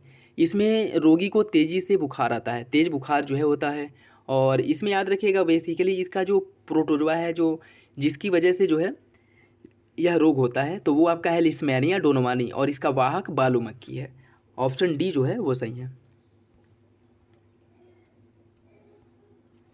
निम्नलिखित में से किस एक समिति की सिफारिश पर 1833 में एक अकाल संहिता का निर्माण किया गया था? स्ट्रेची आयोग, कैंपबेल समिति, लॉयल आयोग या फिर से मैकडोनल आयोग? बताइए इसका सही आंसर क्या होगा? इसका सही आंसर है ऑप्शन ए, स्ट्रेची आयोग। देखिए, स्ट्रेची आयोग की सिफारिश पर 1833 ईस्वी में एक अकाल संहिता का निर्माण किया गया था, और लॉर्ड लिंटन के समय में इस आयोग का गठन किया गया था। 1880 ईस्वी में ठीक है। स्ट्रेची आयोग का गठन जो है 1833 में अकाल संहिता के निर्माण किया गया था और लिंटन के समय में इस आयोग का गठन 1880 ईस्वी में किया गया था। इस आयोग द्वारा यह सिफारिश की गई थी कि ज़रूरतमंद लोगों को सहायता पहुंचाना राज्य का कर्तव्य है और प्रत्येक प्रांत में एक अकाल कोष बनाने की बात की गई थी। ठीक है, तो स्ट्रेची आयोग का जो गठन है यह सिफारिश कब आई थी? 1833 ईस्वी में अकाल संहिता निर्माण से संबंधित थी और इसका जो गठन किया गया था अकाल आयोग का वह लिंटन के काल में किया गया था 1880 ईस्वी में। तो सही आंसर हो जाएगा ऑप्शन ए। निम्नलिखित संगठनों में से स्थापना के अनुसार कौन सा अंतिम स्थान पर है? सबसे बाद में किसका गठन किया गया था ये आपको बताना है। मद्रास महाजन सभा, इंडियन एसोसिएशन, इंडियन लीग या फिर से बॉम्बे एसोसिएशन। बताइए इसका सही आंसर क्या होगा? इसका जो सही आंसर साथियों वो हो जाएगा ऑप्शन ए। मद्रास महाजन सभा की अगर हम बात करें तो इसकी स्थापना की गई थी 1884 ईस्वी में, 1884 ईस्वी में। और इंडियन लीग की स्थापना कब की गई थी? इंडियन लीग की स्थापना आपकी हुई थी 1875 ईस्वी में। ठीक, बॉम्बे एसोसिएशन की स्थापना कब की गई थी? इसकी स्थापना की गई थी 1852 ईस्वी में। और इंडियन एसोसिएशन की स्थापना कब की गई थी? इसकी स्थापना हुई थी 1876 ईस्वी में। ठीक है, तो मद्रास महाजन सभा की स्थापना 1884 में की गई थी। इंडियन एसोसिएशन की स्थापना 1876 में की गई थी। इंडियन लीग की स्थापना 1875 और बॉम्बे एसोसिएशन की स्थापना 1852। इंपॉर्टेंट है, याद रखिएगा। जलियांवाला बाग हत्याकांड के विरोध स्वरूप निम्नलिखित नेताओं तथा उनकी ब्रिटिश सरकार को लौटाई गई उपाधियों के युग्म में कौन सही सुमिलित है? जमनालाल बजाज द्वारा राय बहादुर की उपाधि वापस कर दी गई थी। रविंद्रनाथ टैगोर द्वारा सर की उपाधि वापस कर दी गई थी। महात्मा गांधी द्वारा कैसरे हिंद की उपाधि वापस कर दी गई थी। बताइए इसका सही आंसर क्या होगा? 1 2 2 3 1 3 या उपरोक्त में से सभी? इसका सही आंसर क्या है आपको बताना है। इसका जो सही आंसर साथियों वो हो जाएगा ऑप्शन डी, सभी विकल्प सही हैं। जमनालाल बजाज द्वारा राय बहादुर की उपाधि वापस कर दी गई थी जलियांवाला बाग हत्याकांड के विरोध में। रविन्द्रनाथ टैगोर द्वारा सर की उपाधि, महात्मा गांधी द्वारा कैसरे हिंद की उपाधि वापस कर दी गई थी। देखिए जलियांवाला बाग हत्याकांड जो 13 अप्रैल 1919 ईस्वी को अमृतसर के जलियांवाले बाग में हुआ था, जहाँ पे डॉक्टर सतपाल और सैफुद्दीन कीचलू की गिरफ्तारी के विरोध में लोगों द्वारा जनसभा का आयोजन किया गया था, जहाँ पे जनरल डायर द्वारा गोलियां चलवाई गई जिसमें हजारों निर्दोष लोग मारे गए थे। और इसी हत्याकांड के विरोध में महात्मा गांधी ने कैसरे हिंद, जमनालाल बजाज ने राय बहादुर और रविंद्रनाथ टैगोर ने सर की उपाधि वापस कर दी थी। तो जो सही आंसर है वो हो जाएगा ऑप्शन डी, तीनों विकल्प सही सुमेलित हैं। निम्नलिखित पत्र पत्रिकाओं में से कौन सा एक मदन मोहन मालवीय से संबंधित नहीं है? काल, लीडर, हिंदुस्तान या फिर अभ्युदय? बताइए इसका सही आंसर क्या है? इसका सही आंसर हो जाएगा साथियों ऑप्शन ए। काल का संबंध मदन मोहन मालवीय से नहीं है, जबकि लीडर, हिंदुस्तान और अभ्युदय इन तीनों पत्रिकाओं या पत्रों का संबंध मदन मोहन मालवीय से है। अगर हम काल की बात करें तो काल का संबंध है शिवराम महादेव परांजपे से। ठीक है, शिवराम महादेव परांजपे द्वारा काल का संपादन या प्रकाशन किया जाता था, जबकि लीडर, हिंदुस्तान और अभ्युदय का प्रकाशन आपका किया जाता था मदन मोहन मालवीय द्वारा। तो ऑप्शन ए जो है वो सही है। निम्नलिखित कथनों पर विचार कीजिए। मराठा काल में भूमि की आय का निर्धारण काठी एवं जरीब से किया जाता था। मराठा काल में सरंजामी प्रथा भू राजस्व प्रशासन से संबंधित था। बताइए इसका सही आंसर क्या होगा? केवल एक, केवल दो, एक और दो दोनों या इनमें से कोई नहीं। इसमें आपको बताना है कौन सा विकल्प गलत है। इसका सही आंसर हो जाएगा साथियों ऑप्शन डी, दोनों विकल्प सही है, कोई सा भी गलत नहीं है। ठीक है, मराठा काल में भूमि की आय का निर्धारण काठी और जरीब से किया जाता था और मराठा काल में सरंजामी प्रथा भू राजस्व प्रशासन से संबंधित थी। तो दोनों विकल्प जो है वो सही हैं। नेक्स्ट देखिए, निम्नलिखित कथनों पर विचार कीजिए। इब्राहिम आदिल शाह द्वितीय बीजापुर सुल्तान के शासक थे, बीजापुर सल्तनत के शासक थे। किताब ए नौरस नामक पुस्तक इब्राहिम आदिल शाह द्वितीय द्वारा दक्कनी भाषा में लिखी गई थी। बताइए इसका सही आंसर क्या होगा? केवल एक, केवल दो, एक और दो दोनों या इनमें से कोई नहीं। इसका सही आंसर है ऑप्शन सी, दोनों विकल्प जो है वो सही हैं। इब्राहिम आदिल शाह द्वितीय बीजापुर सल्तनत के शासक थे। किताब नौरस नामक पुस्तक इब्राहिम आदिल शाह द्वितीय द्वारा दक्कनी भाषा में लिखी गई थी। किताब नौरस जिसमें 59 कविताएं और 17 दोहों का एक संकलन है, जिन्होंने नवरसपुर, इनके द्वारा नवरसपुर नामक एक शहर की स्थापना भी की गई थी। किसके द्वारा? इब्राहिम आदिल शाह द्वितीय द्वारा नवरसपुर नामक एक शहर की स्थापना की गई थी। और यह जो किताब नौरस है इसकी रचना भी इनके द्वारा ही की गई थी दक्कनी भाषा में, जो बेसिकली 59 कविताओं और 17 दोहों का एक संकलन है। मतलब दोनों विकल्प जो हैं इब्राहिम आदिल शाह के बारे में सही हैं। चिश्ती संप्रदाय के निम्नलिखित संतों को पहले से बाद के क्रम में व्यवस्थित कीजिए। शेख नसीरुद्दीन चिराग देहलवी, शेख निजामुद्दीन औलिया, सैयद मोहम्मद गेसू दराज और बाबा फरीद। इनको सही सुमिलित करना है आपको, प्राचीनतम से लेकर के नवीनतम, मतलब सबसे पहले कौन था फिर बाद में कौन आए, वैसे जो है आपको सुमिलित करना है। अगर हम बात करें तो बाबा फरीद जो है पहले नंबर पे आ जाएंगे, ठीक है। इनके बाद है शेख निजामुद्दीन औलिया, यह दूसरे नंबर पे है। फिर उसके बाद आ जाएंगे शेख नसीरुद्दीन चिराग देहलवी, यह तीसरे नंबर पे है। और सैयद मोहम्मद गेसू दराज जो है यह चौथे नंबर पे है। तो इसका जो सही आंसर है वो हो जाएगा ऑप्शन बी, 4 2 1 3। ऑप्शन बी जो है वो सही है। जैन धर्म के 4 महाव्रतों में 5वां महाव्रत ब्रह्मचर्य को किस एक के द्वारा या किसके द्वारा जो है पाँचवां महाव्रत ब्रह्मचर्य जोड़ा गया था? महावीर स्वामी, ऋषभदेव, भद्रबाहु, स्थूलभद्र। इसका सही आंसर साथियों ऑप्शन ए, महावीर स्वामी द्वारा 5वां महाव्रत ब्रह्मचर्य के रूप में जोड़ा गया था। अन्य जो है वो पहले से स्टार्टिंग से ही थे। जैन धर्म के 4 महाव्रतों में 5वां महाव्रत ब्रह्मचर्य महावीर स्वामी द्वारा जोड़ा गया था। महावीर स्वामी जो जैन धर्म के 24वें तीर्थंकर थे, जिनके बचपन का नाम वर्धमान था, जिनका जन्म 599 ईसा पूर्व में कुंडग्राम वैशाली में हुआ था। और जैन धर्म के 23वें तीर्थंकर थे पार्श्वनाथ, और इन्होंने 30 वर्ष की अवस्था में ही संन्यास ग्रहण कर लिया था। और इनके द्वारा दी गई शिक्षाएं थी सत्य, अहिंसा, अस्तेय, अपरिग्रह, ठीक है। मतलब 4 ये थे, सत्य, अहिंसा, अस्तेय, अपरिग्रह, और अंतिम जो था वो ब्रह्मचर्य था, ठीक है। तो इनके द्वारा शिक्षा जो बेसिकली दी गई थी वह यही थी, क्या? सत्य, अहिंसा, अस्तेय और अपरिग्रह। तो 5वां जो महाव्रत जोड़ा गया था वो महावीर स्वामी द्वारा जोड़ा गया था, ब्रह्मचर्य। ऑप्शन ए जो है वो सही है। निम्नलिखित कथनों में से कौन सा सातवाहन शासकों के संबंध में सही है? इन्होंने सर्वप्रथम शीशे के सिक्के चलाए थे। ब्राह्मणों को भूमि देने की प्रथा सर्वप्रथम इसी वंश के द्वारा प्रारंभ की गई थी। गाथा सप्तशती के रचयिता हाल सातवाहन काल के साहित्यकार थे।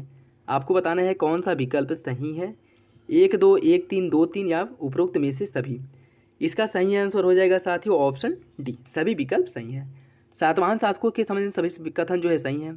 सिमुक ने कंड वंश की अंतिम शासक सुशर्मा की हत्या करके लगभग 600 ईसा पूर्व में सातवाहन वंश की स्थापना की थी, जिसकी राजधानी थी प्रतिष्ठानपुर, जो आपके वर्तमान महाराष्ट्र में स्थित है। और सातवाहन वंश के संदर्भ में तीनों विकल्प सही हैं। सर्वप्रथम शीशे का सिक्का सातवाहन साम्राज्य या सातवाहन शासकों द्वारा ही जारी किया गया था। और ब्राह्मणों को भूमि दान देने की प्रथा सर्वप्रथम सातवाहन वंश के शासकों ने ही प्रारंभ की थी। और गाथा सप्तशती की रचना हाल द्वारा की गई थी, जो सातवाहन काल के साहित्यकार थे। ऑप्शन डी जो है वो सही है। नेक्स्ट देखिए, महाविभाषा सूत्र को बौद्ध धर्म का विश्वकोश कहा जाता है। इसके रचयिता कौन है या इसकी रचना किसके द्वारा की गई थी? नागार्जुन, वसुमित्र, पार्श्व या फिर अश्वघोष। बताइए इसका सही आंसर क्या होगा?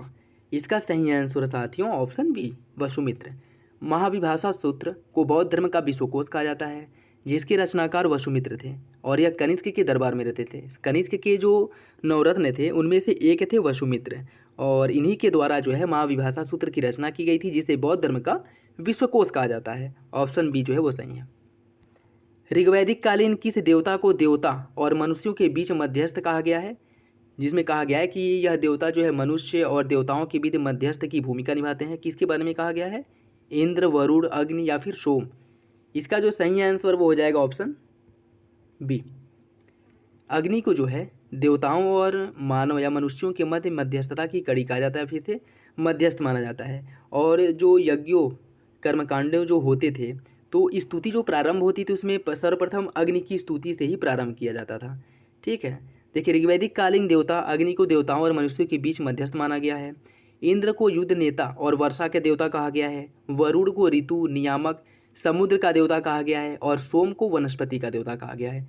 तो यह ऋग्वैदिक कालीन देवताओं के संदर्भ में कुछ फैक्ट हैं, देख लीजिएगा कि कौन देवता किससे संबंधित है, या क्वेश्चंस जो हैं बनते रहते हैं, ठीक है।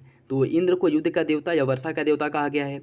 वरुण को ऋतु का नियामक या फिर से समुद्र का देवता कहा गया है।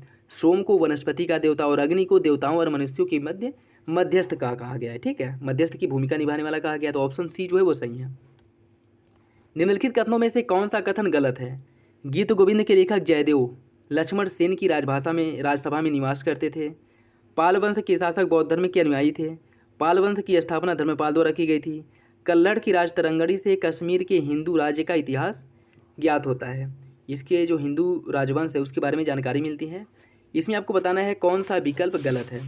इसका जो सही आंसर साथियों वो हो जाएगा ऑप्शन सी। पाल वंश की स्थापना धर्मपाल द्वारा की गई थी, यह गलत है।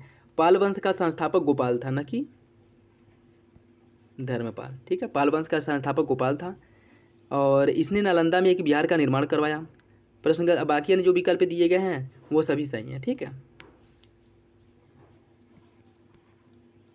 निम्नलिखित पशुओं में कौन सा मोहनजोदड़ो की पशुपति मुद्रा पर अंकित नहीं है? भैंस, ब्याघ, वृषभ या फिर गैंडा? किसका अंकन जो है मोहनजोदड़ो की पशुपति मुद्रा पर नहीं मिलता है, ये आपको बताना है। इसका सही आंसर है ऑप्शन सी, वृषभ। मोहनजोदड़ो से प्राप्त एक मोहर पर योग मुद्रा में सिंहासन पर आसीन पशुओं से घिरे हुए एक त्रिमुखी पुरुष की अंकन मिलता है और इसे मार्शल ने पशुपति शिव माना है, जिसमें दाहिने ओर एक हाथी और बाघ और बाईं ओर एक गैंडा और भैंसा है। सिंहासन के नीचे हिरण युगल दर्शाए हुए हैं। पशुपति मुद्रा पर वृषभ का अंकन नहीं मिलता है। तो जो सही आंसर वो हो जाएगा ऑप्शन सी। ऐतिहासिक स्रोतों के अनुसार पद्मानंद के उत्तराधिकारी महापद्मनंद के उत्तराधिकारी कार्यों की संख्या 8 थी। निम्नलिखित में से वे कौन से स्रोत हैं जहां से इस तथ्य का उल्लेख मिलता है या इसकी जानकारी हमें मिलती है? उपनिषद और ब्राह्मण ग्रंथ, आरण्यक और जैन ग्रंथ, पुराण और बौद्ध ग्रंथ या फिर से वेद और उपनिषद? बताइए इसका सही आंसर क्या होगा। इसका जो सही आंसर साथियों वो हो जाएगा ऑप्शन सी। इसकी जानकारी हमें पुराण और बौद्ध ग्रंथ से मिलती है। पुराण और बौद्ध ग्रंथों के अनुसार महापद्मनंद के 8 उत्तराधिकारी थे और इस राजवंश के अंतिम शासक धनानंद थे, जो सिकंदर के समकालीन थे। ठीक है, धनानंद इस वंश का अंतिम शासक था और यह सिकंदर का समकालीन था। इसी के शासनकाल में सिकंदर जो है भारत पर आक्रमण किया था। ठीक है, तो जो सही आंसर है वो हो जाएगा ऑप्शन सी। पुराण और बौद्ध ग्रंथों से इसके बारे में हमें जानकारी प्राप्त होती है। हाइग्रोमीटर की सहायता से किस प्रकार की आर्द्रता का मापन किया जाता है? सापेक्ष या आपेक्षिक आर्द्रता का, निरपेक्ष आर्द्रता का, विशिष्ट आर्द्रता का या इनमें से कोई नहीं? इसका सही आंसर है ऑप्शन ए, सापेक्षिक या आपेक्षिक आर्द्रता का मापन जो है वह हाइग्रोमीटर से किया जाता है। देखा, हाइग्रोमीटर की सहायता से सापेक्ष या सापेक्षिक आर्द्रता का मापन होता है। वायु में जलवाष्प की मात्रा आर्द्रता कहलाती है और आपेक्षिक आर्द्रता को प्रतिशत में व्यक्त किया जाता है। वायुमंडल में तापमान वृद्धि के साथ ही जो आपेक्षिक या सापेक्षिक आर्द्रता है इसकी मात्रा भी बढ़ती जाती है और इसका मापन किया जाता है हाइग्रोमीटर द्वारा। तो सही आंसर हो जाएगा ऑप्शन ए। निम्नलिखित युग्मों पर विचार कीजिए। शुद्ध जल का क्वथनांक जो है वह 100 डिग्री सेंटीग्रेड होता है। क्लोरोफॉर्म का 61.2 डिग्री, बेंजीन का 80 डिग्री सेंटीग्रेड। तो बताइए इसका सही आंसर क्या होगा? 2 3 1 3 1 2 3 या केवल 1? इसका जो सही आंसर साथियों वो हो जाएगा ऑप्शन सी। तीनों विकल्प सही हैं।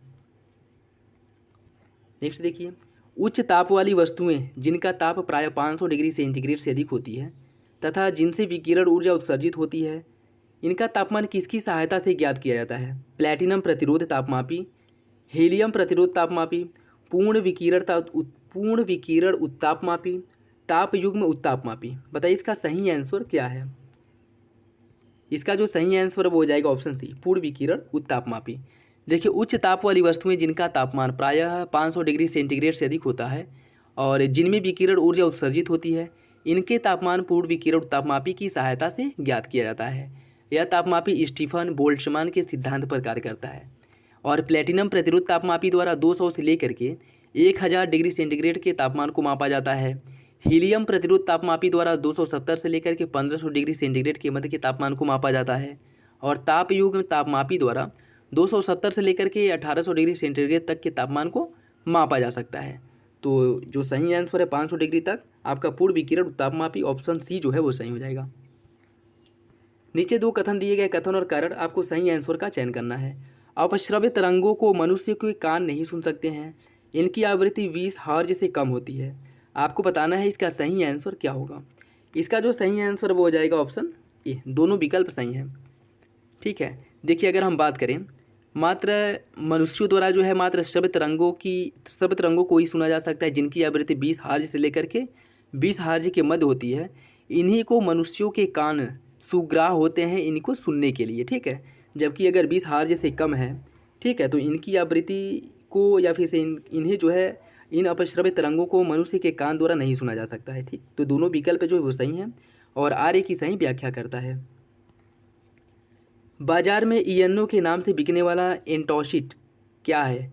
या मैग्नीशियम एल्बा है, फियोन है, जिंक ऑक्साइड है, या फिर क्यूप्रस ऑक्साइड है? इसका सही आंसर क्या होगा? इसका सही आंसर है ऑप्शन ए, या मैग्नीशियम एल्बा है।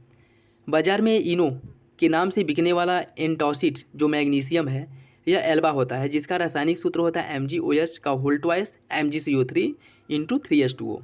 और यह पेट की अम्लीयता को, गैस को, पेट की जो अम्लीयता होती है, जो गैस होता है, उसको दूर करने का काम करता है। ठीक है, तो इनो में बेसिकली क्या होता है, इसमें एंटासिड मैग्नीशियम एल्बा होता है। ठीक है, एंटासिड मैग्नीशियम एल्बा किसमें? इनो में। ठीक है, ऑप्शन ए जो है वो सही हो जाएगा। नेक्स्ट देखिए साथियों, अगर वीडियो अच्छा लगे तो लाइक करना बिल्कुल भी ना भूलो, चैनल पर नए तो सब्सक्राइब जरूर कर ले। और जैसा कि आप लोगों को पता है कि अर्धवार्षिकी, करंट अफेयर, घटना चक्र और घटनासार दोनों आ चुके हैं, और उन दोनों करंट अफेयर को प्रॉपर कवर कराया जाएगा। ठीक है, ताकि करंट से रिलेटेड एक भी क्वेश्चन ना छूटे। ठीक, और दोनों अगर मैगजीन, जो दोनों मैगजीन है उनको प्रॉपर अगर कवर कराया जाता है तो मान के चलिए कि आपके करंट अफेयर के सारे सेक्शन, पूरा करंट अफेयर जो है आपका उससे कवर हो जाएगा। ठीक, जो आपका अप्रैल 2022 से लेकर के अब 15 अप्रैल 2023 तक के करंट अफेयर उसमें दिए गए हैं। ठीक है, और घटनासार, वन लाइनर फैक्ट उसमें बहुत सारे दिए गए हैं जो आपके एग्जाम के पॉइंट ऑफ व्यू से बहुत ही महत्वपूर्ण है, और घटना चक्र, इन दोनों करंट अफेयर को प्रॉपर कवर कराया जाएगा। तो आप लोग बस मेरे साथ बने रहिए। वीडियो अच्छा लगे तो लाइक करना बिल्कुल आप भी ना भूलें, जिससे हम लोगों को मोटिवेशन मिले, ताकि हम और अच्छे कंटेंट के साथ आप लोगों के लिए वीडियो बना पाएँ। ठीक है, तो इतना तो आप कर सकते हैं। अगर हम जो है आप लोगों के लिए इतना कुछ कर रहे हैं तो आप भी तो थोड़ा बहुत कर सकते हैं। आप लोगों से रिक्वेस्ट है कि लाइक ज़रूर करिए। ठीक है, नेक्स्ट क्वेश्चन देखिए, इसमें सूची फर्स्ट को सूची सेकेंड से सुमिलित करना है। सबसे उच्च गलनांक वाली प्लेटिनम, सबसे उच्च गलनांक वाली धातु कौन होती है? सबसे उच्च गलनांक वाली धातु की अगर हम बात करें तो यह हो जाएगा आपका टंगस्टन, ये हो जाएगा टंगस्टन। सबसे विषैली धातु की बात करें, सबसे विषैली धातु है आपका प्लूटोनियम। न्यूनतम घनत्व वाला धातु कौन सा है? न्यूनतम घनत्व वाला धातु है आपका हाइड्रोजन। और ठोस वाष्पशील अधातु कौन सा है? ये है आपका आयोडीन। तो इसका जो सही आंसर वो हो जाएगा ऑप्शन सी, 2, 1, 4, 3। ठीक है, सबसे उच्च गलनांक वाला धातु टंगस्टन होता है, सबसे विषैला धातु है प्लूटोनियम, न्यूनतम घनत्व वाला धातु है हाइड्रोजन, और ठोस वाष्पशील धातु है आयोडीन। तो सही आंसर ऑप्शन सी है, 2, 1, 4, 3। निम्नलिखित में से कौन से मंदिर पल्लव शासकों के शासनकाल में निर्मित किए गए थे? तटशोर मंदिर, वैकुंठ पेरुमल मंदिर, कैलाशनाथ मंदिर, या वृद्धेश्वर मंदिर? बताइए इसका सही आंसर क्या है? इसका जो सही आंसर है वो हो जाएगा ऑप्शन डी, 1, 2 और 3 सही है। तटशोर मंदिर, वैकुंठ पेरुमल मंदिर और कैलाशनाथ मंदिर, इन तीनों मंदिरों का निर्माण जो है यह पल्लव शासकों द्वारा कराया गया था। ठीक है, देखिए पल्लव शासकों ने महाबलीपुरम में तटशोर मंदिर का निर्माण कराया था, और इसके अलावा उन्होंने अन्य मंदिरों जैसे कैलाशनाथ मंदिर और वैकुंठ पेरुमल मंदिर का भी निर्माण कराया था। कहाँ पे? कांचीपुरम में। और बृहदेश्वर मंदिर की अगर हम बात करें तो चोलों द्वारा तंजौर में बृहदेश्वर मंदिर का निर्माण करवाया गया था। बृहदेश्वर मंदिर का निर्माण चोलों ने करवाया था, न कि पल्लव ने। ठीक है, तो इसका निर्माण कराया गया था चोलों द्वारा, और तटशोर मंदिर, वैकुंठ पेरुमल मंदिर और कैलाशनाथ मंदिर का निर्माण पल्लवों द्वारा कराया गया था। तो इसका सही आंसर हो जाएगा ऑप्शन डी। निम्नलिखित कथनों में से कौन सा कथन गलत है? जीन आनुवांशिक क्रिया की मूल इकाई है, यह आरएनए में पाया जाता है। बताइए इसका सही आंसर क्या है, अर्थात कौन सा विकल्प गलत है? केवल एक, केवल दो, एक और दो दोनों, या इनमें से कोई नहीं? बताइए इसका सही आंसर क्या होगा? इसका जो सही आंसर साथियों वो हो जाएगा आपका ऑप्शन बी, दूसरा गलत है, पहला सही है। देखिए जोहानसन ने 1909 ईस्वी में सर्वप्रथम जीन शब्द का प्रयोग किया था। जीन आनुवांशिक क्रिया की मूल इकाई होती है। डीएनए का छोटा खंड जिसमें आनुवांशिक कूट निहित रहता है उसे जीन कहा जाता है। ठीक है, तो दूसरा विकल्प जो है वह आपका गलत है, आरएनए नहीं है, यह है आपका क्या है? डीएनए है। ठीक है, निम्नलिखित में से कौन सा युग्म सही सुमेलित नहीं है? कलाई की अस्थि, कलाई की अस्थि को कार्पल्स कहा जाता है। उपास्थि के चारों ओर पाई जाने वाली झिल्ली को कांड्रियम कहा जाता है, और पसलियों को आपस में जोड़ने वाली अस्थि को स्टर्नम कहा जाता है। बताइए आपको कौन सा विकल्प जो है सही सुमेलित नहीं है, आपको बताना है। इसका सही आंसर है ऑप्शन बी, उपास्थि के चारों ओर पाई जाने वाली झिल्ली को कांड्रियम नहीं कहा जाता है।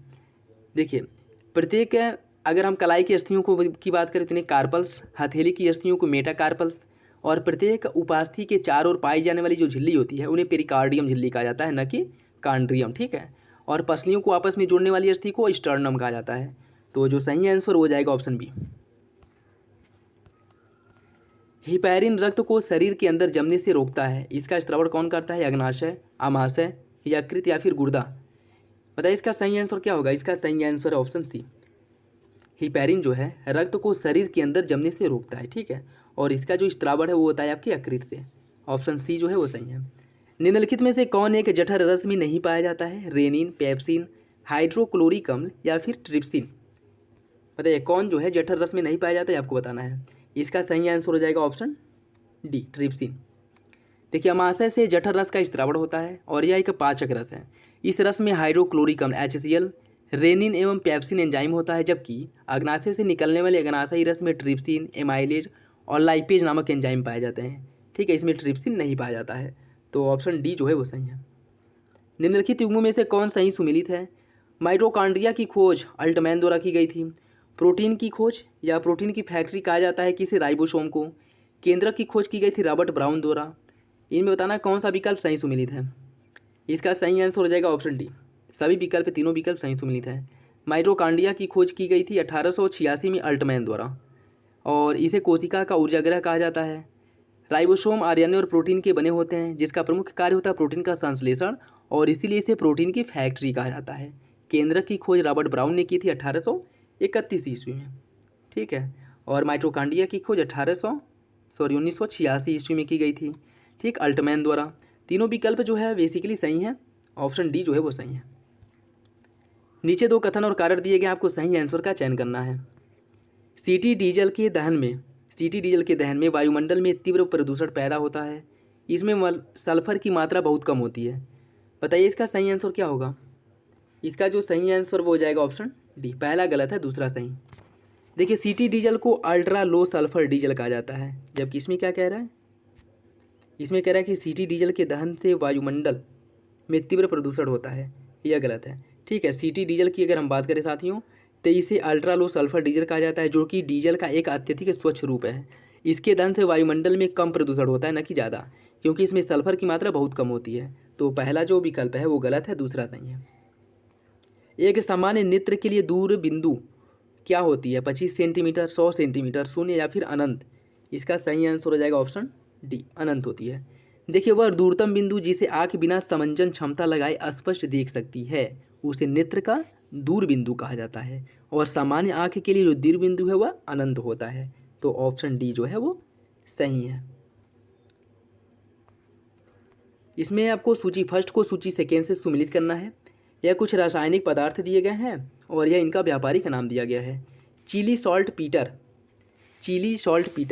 इसकी बात करें तो इसका व्यापारिक नाम क्या है? चिली सॉल्ट पीटर का व्यापारिक नाम है सोडियम नाइट्रेट। हॉर्न सिल्वर किसे कहा जाता है? सिल्वर क्लोराइड को कहा जाता है हॉर्न सिल्वर, और क्विक सिल्वर किसे कहा जाता है? मरकरी को क्विक सिल्वर कहा जाता है, और वुड स्प्रिट कहा जाता है, मिथाइल अल्कोहल को वुड स्प्रिट कहा जाता है। तो इसका जो सही आंसर है वो हो जाएगा ऑप्शन सी, 2, 1, 3, 4, ठीक है। Chile saltpetre sodium nitrate को कहा जाता है, हॉर्न सिल्वर सिल्वर क्लोराइड को, क्विक सिल्वर मरकरी को, और वुड स्प्रिट मिथाइल अल्कोहल को। ऑप्शन सी जो है वो सही है।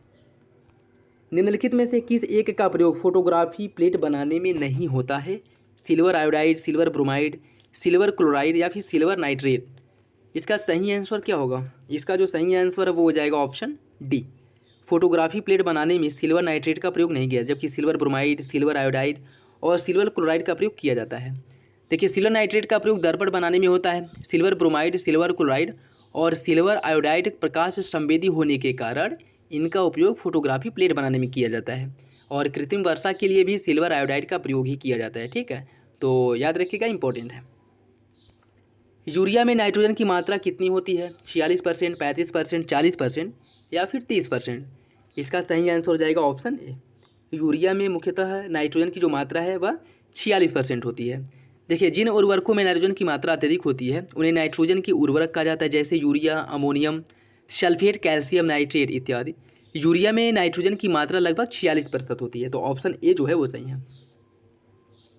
निम्नलिखित में से कौन सा एक सही सुमेलित नहीं है? यह प्रमुख कोशिकांग दिए गए हैं और सेकेंड में इनका उपनाम दिया गया है। माइटोकॉन्ड्रिया को powerhouse of the cell कहा जाता है, राइबोसोम को प्रोटीन की फैक्ट्री कहा जाता है, गोल्जी तंत्र या गोल्जी बॉडी जो है इन्हें कोशिका का ट्रैफिक पुलिस कहा जाता है, और लाइसोसोम को कोशिका का रसोई घर कहा जाता है। बताइए इसका सही आंसर क्या है, कौन सा विकल्प सही सुमेलित नहीं है। इसका सही आंसर हो जाएगा ऑप्शन डी। देखिए लाइसोसोम में विभिन्न प्रकार के जल अपघटनीय एंजाइम पाए जाते हैं। इसे आत्महत्या की थैली या आत्मघाती थैली कहा जाता है। हरित लवक को कोशिका का रसोई घर कहा जाता है। अन्य विकल्प जो दिए गए हैं वो सही हैं। ठीक है, माइटोकांड्रिया को powerhouse of the cell, ribosome को प्रोटीन फैक्ट्री और गोल्जी तंत्र को कोशिका का ट्रैफिक पुलिस कहा जाता है। ठीक है, और लाइसोसोम को क्या कहा जाता है, आत्महत्या या आत्मघाती थैली कहा जाता है। यह जो है ऑप्शन डी जो है वो गलत है, सही सुमेलित नहीं है। एमिनोसेटिसिस एमनियोसेटिसिस परीक्षण संबंधित है किससे? गर्भवती महिलाओं में प्रसव पूर्व परीक्षण से, मेनिनजाइटिस रोग की जांच करने के लिए, बुजुर्गों में अल्जाइमर रोग के परीक्षण से। बताइए इसका सही आंसर क्या होगा। इसका सही आंसर है ऑप्शन ए, गर्भवती महिलाओं में प्रसव पूर्व परीक्षण जो है उसे कहा जाता है एमनियोसेंटेसिस। ठीक है, देखिए एमनियोसेंटेसिस परीक्षण गर्भवती महिलाओं में प्रसव पूर्व परीक्षण से संबंधित है, जिसके तहत विकसित हो रहे भ्रूण के चारों ओर विद्यमान जो उल्वीय द्रव्य हैं इनकी कुछ मात्रा निकाल करके उसका परीक्षण किया जाता है। और इसमें विभिन्न प्रकार के जन्म दोषों जैसे डाउन सिंड्रोम हो गया, गुणसूत्र विषमता हो गई, अन्य जो आपके अनुवांशिक जो रोग हैं इन सब के बारे में जो है पता लगाया जाता है। तो ऑप्शन ए जो है वो सही है। निम्नलिखित में से कौन दामोदर नदी द्रोणी का भाग नहीं है? बराकर, कोनार, खरकई या फिर से कंगशावती। बताइए इसका सही आंसर क्या होगा। इसका जो सही आंसर वो हो जाएगा ऑप्शन सी, खरकई। खरकई दामोदर की सहायक नदी नहीं है। देखिए दामोदर नदी द्रोणी का भाग खरकई नहीं है। अन्य विकल्प जैसे बराकर हो गया, कोनार हो गया और कंगशावती हो गई, यह तीनों दामोदर की सहायक नदियाँ हैं या दामोदर द्रोणी का निर्माण करती हैं। खरकई इसमें शामिल नहीं है। तो ऑप्शन सी जो है वो सही है। निम्नलिखित में से कौन सा है कि दक्षिण अफ्रीका का बंदरगाह नगर नहीं है? Port Elizabeth, Cape Town, Durban या फिर जोहान्सबर्ग। इसका सही आंसर क्या होगा। इसका सही आंसर ऑप्शन डी, जोहान्सबर्ग। देखिए दक्षिण अफ्रीका का जोहान्सबर्ग नगर आंतरिक भाग में स्थित है।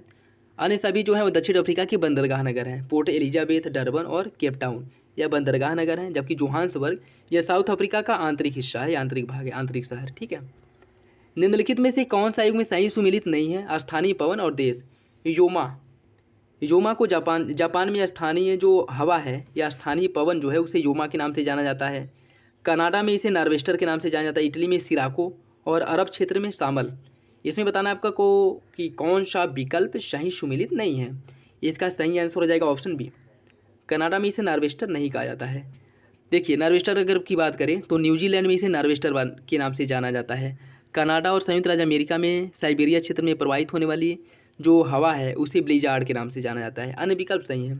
जापान में स्थानीय पवन को योमा कहा जाता है, इटली में सिराको, अरब क्षेत्र में शामली और कनाडा में इन्हें ब्लिजार्ड कहा जाता है। नार्वेस्टर कहाँ पे चलता है? ये आपके चलता है न्यूजीलैंड में। तो बी जो है वो गलत है। विदर्भ क्षेत्र से तात्पर्य क्या है? दक्कन पठार का पूर्वी भाग, दक्कन पठार का पश्चिमी भाग, छोटा नागपुर पठार का पूर्वी भाग या मालवा पठार का पश्चिमी भाग। इसका सही आंसर क्या होगा। इसका सही आंसर है ऑप्शन ए, दक्कन पठार का पूर्वी भाग, यह विदर्भ है।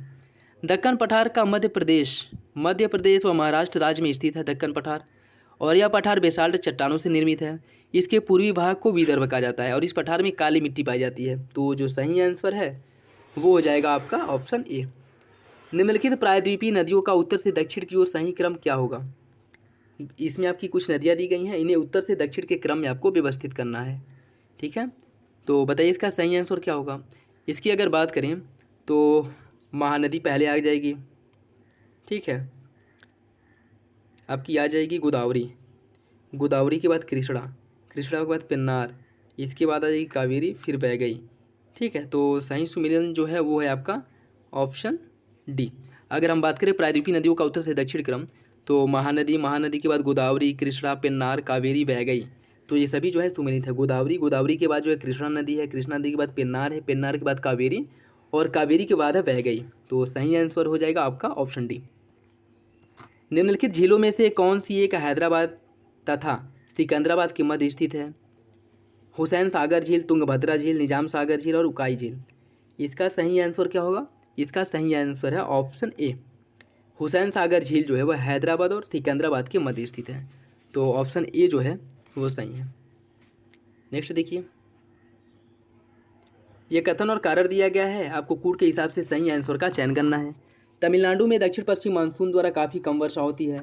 पश्चिमी घाट के पर्वतों का वृष्टि छाया क्षेत्र में पड़ना इसका मुख्य कारण है। बताइए इसका सही आंसर क्या होगा। इसका सही आंसर साथियों ऑप्शन है, दोनों विकल्प सही हैं और आर की सही व्याख्या करता है। ठीक है साथियों, इस यह पिछले क्वेश्चन से रिलेटेड कुछ और फैक्ट हैं, उन्हें अगर देखना चाहे तो देख लीजिए।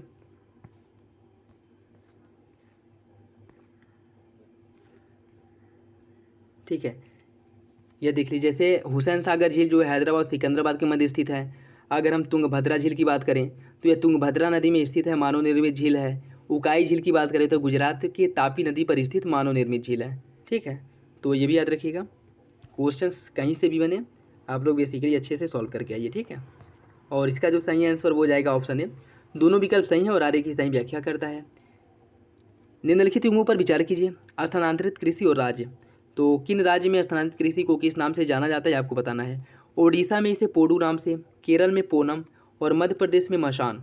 आपको बताना है कौन सा विकल्प सही सुमिलित है, 1 2 3, 1 3 2 3 या 1 2। इसका सही आंसर हो जाएगा ऑप्शन है, तीनों विकल्प सही सुमिलित है। ओडिशा में स्थानांतरित कृषि को पोंडू के नाम से जाना जाता है, केरल में स्थानांतरित कृषि को पोनम, मध्य प्रदेश में स्थानांतरित कृषि को मसान के नाम से जाना जाता है। सही आंसर है ऑप्शन ए। विश्व के प्रमुख खान क्षेत्र दिए गए हैं, लेब्राडोर, गर्त कारागंडा बेसिन, सुपीरियर झील प्रदेश और टॉम प्राइस हिल। इनमें से कौन लौह अयस्क के खनन क्षेत्र है ये आपको बताना है। लेब्राडोर गर्त, कारागंडा, सुपीरियर झील या टॉम प्राइस हिल। इसका सही आंसर क्या होगा, 1 2 3, 2 3 4, 1 3 4 या उपरोक्त में से सभी। इसका सही आंसर है ऑप्शन सी, 1 3 4, लेब्राडोर गर्त, ठीक, सुपीरियर झील प्रदेश और टॉम प्राइज हिल। यह तीनों जो है लौह अयस्क के खनन क्षेत्र हैं, जबकि कारागंडा बेसिन जो इसमें शामिल नहीं है। ठीक है, देखिए अगर हम बात करें लौह अयस्क का खनन क्षेत्र, लेब्राडोर गर्त, सुपीरियर झील गर्त और टॉम प्राइज हिल, और कारागंडा की बात करें तो रूस का कोयला क्षेत्र है। ठीक है, यह रूस में स्थित एक क्या है, कोयला पेटी है, जहाँ पे कोयला का उत्पादन होता है जहाँ से। ठीक है, भारत में किस धातु की स्वतंत्र रूप से विशेषीकृत खाने नहीं हैं। ठीक है, यह क्वेश्चन जो है आप लोग एग्जाम में अच्छे से पढ़िएगा कि इसमें बताना क्या है। ठीक है, नहीं बताना या है बताना है। ठीक है, तो यह पूछ रहा है कि भारत में किस धातु की स्वतंत्र रूप से विशेषीकृत खाने नहीं पाई जाती है, सोना, एल्यूमिनियम, हीरा या फिर चांदी। इसका सही आंसर ऑप्शन डी, चांदी। चांदी की खानें भारत में प्राप्त नहीं है, यह सोने के सह उत्पाद के रूप में और लेड, जिंक एवं तांबे के अयस्क के रूप में या उप उत्पाद के रूप में पाई जाती हैं। तो सही आंसर हो जाएगा ऑप्शन डी। इसमें आपको सूची फर्स्ट को सूची सेकेंड से सुमिलित करना है। यह नदी दिया गया है, पतन दिया गया है, तो किस नदी के तट पे कौन सा पतन स्थित है ये आपको बताना है। राइन नदी के तट पे आपका है रॉटरडम। वेशर नदी के तट पे है ये आपका वेशर नदी के तट पे हनोवर है। सीन नदी के तट पे क्या है, सीन नदी के तट पे है मर्सेलिच। और मिसिसिपी के तट पे है न्यू ऑर्लियस मिसिसिपी नदी के तट पे। तो इसका जो सही आंसर है वो हो जाएगा ऑप्शन बी, 3 1 4 2। राइन नदी के तट पे रॉटरडम बंदरगाह स्थित है, वेशर नदी के तट पे हनोवर बंदरगाह, सीन नदी के तट पे मर्सेलीज बंदरगाह है और मिसिसिपी नदी के तट पे न्यू ऑर्लियंस बंदरगाह है। सही विकल्प हो जाएगा ऑप्शन बी, 3 1 4 2। निम्नलिखित में से कौन सा है कि हीरा प्रसंस्करण उद्योग के लिए प्रसिद्ध है, बर्मिंघम, डर्बीशायर, एंटवर्प या लॉरेंसार। इसका सही आंसर क्या होगा, इसका सही आंसर है ऑप्शन सी, एटवर्प जो बेल्जियम में स्थित है। यह हीरा प्रसंस्करण यहाँ पे किया जाता है। बर्मिंघम यूएसए में स्थित है और यहाँ यह लौ इस्पात के लिए फेमस है। डर्बीशायर ब्रिटेन में स्थित है और यह ऊनी वस्त्रों के लिए फेमस है। और लॉरेंसार जो है यह फ्रांस में स्थित है और लौ इस्पात के लिए फेमस है।